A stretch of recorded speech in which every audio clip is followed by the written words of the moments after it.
আসন্ন ত্রয়োদশ জাতীয় সংসদ নির্বাচন উপলক্ষে চাঁদপুর ২ আসনে বিএনপির মনোনীত প্রার্থী ডক্টর মোহাম্মদ জালাল উদ্দিনের ধানের শীষ প্রতীকের পক্ষ থেকে মতবিনিময় সভা অনুষ্ঠিত হয়েছে। বুধবার মতলব উত্তর উপজেলার ফতেপুর পশ্চিম ইউনিয়নে আয়োজিত এই সভায় প্রধান অতিথির বক্তব্যে তার সহধর্মিণী ইঞ্জিনিয়ার শাহনাজ শারমিন বলেন, গণতন্ত্র ছাড়া প্রকৃত উন্নয়ন সম্ভব নয়। বিস্তারিত থাকছে মনিরুল ইসলাম মনির এবং শামীম মিয়াজির প্রতিবেদনে। আসন্ন ত্রয়োদশ জাতীয় সংসদ নির্বাচনকে সামনে রেখে বুধবার বিকেলে চাঁদপুর ২ আসনের বিএনপি মনোনীত প্রার্থী আলহাজি ডক্টর মোহাম্মদ জালাল উদ্দিনের সমর্থনে এক মতবিনিময় সভা অনুষ্ঠিত হয়েছে। মতলব উত্তর উপজেলার ফতেপুর পশ্চিম ইউনিয়নের রাঢ়ীকান্দি দারুস সুন্নাত দাখিল মাদ্রাসা মাঠে ফতেপুর পশ্চিম ইউনিয়ন বিএনপি এবং অঙ্গ সহযোগী সংগঠনের উদ্যোগে এই সভা আয়োজিত হয়।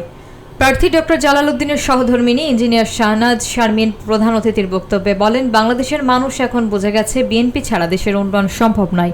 তিনি আরও দৃঢ়ভাবে বলেন, তরুণরা ঐক্যবদ্ধ হলে তারা শুধু নিজেদের ভাগ্য নয়, সমগ্র বাংলাদেশের ভাগ্য পরিবর্তন করতে সক্ষম হবে। তিনি বলেন, আগামী দিনের রাষ্ট্রনায়ক তারেক রহমানের নেতৃত্বে তারা সারা বাংলাদেশকে তারুণ্যের বাংলাদেশ হিসেবে গড়ে তুলবেন। মোহাম্মদ শহীদুল্লাহ সরকারের সভাপতিত্বে অনুষ্ঠিত এই সভায় উপজেলা যুবদল, ছাত্রদল এবং ইউনিয়ন বিএনপির অন্যান্য স্থানীয় নেতারা বক্তব্য রাখেন। এদেশে একটা জাতীয় নির্বাচন হতে যাচ্ছে। এর আগে 3টা জাতীয় নির্বাচন, তামাশার নির্বাচন আপনারা জানেন, সেখানে কেউ আমরা ভোট দিতে পারিনি এবং দেশের একটা বৃহৎ অংশ যারা জীবনের প্রথম ভোট দেবে নতুন ভোটার, সেই নতুন ভোটারদের উদ্দেশ্যে বলতে চাই যে এই নতুন আপনারা যে ভোটটা দেবেন, এই ভোটটা তো অত্যন্ত মূল্যবান। কাজে সেই ভোটটা আমি চাই যে তারুণ্যের প্রথম ভোট ধানের শীষের পক্ষে হোক। আর এই ভোটটা আপনার একটা ভোট এই দেশকে আমাদের উন্নয়নের মহাসড়কে তুলে দিতে পারে।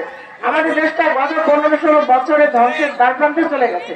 প্রত্যেকটা সেক্টরে কিভাবে ধ্বংস করা হয়েছে হাসিনার আমলে, সেটা আপনারা সবাই জানেন এবং আমাদের দলের বিভিন্ন পর্যায়ের নেতাকর্মী কি ধরনের নির্যাতনের শিকার হয়েছেন আপনারা জানেন।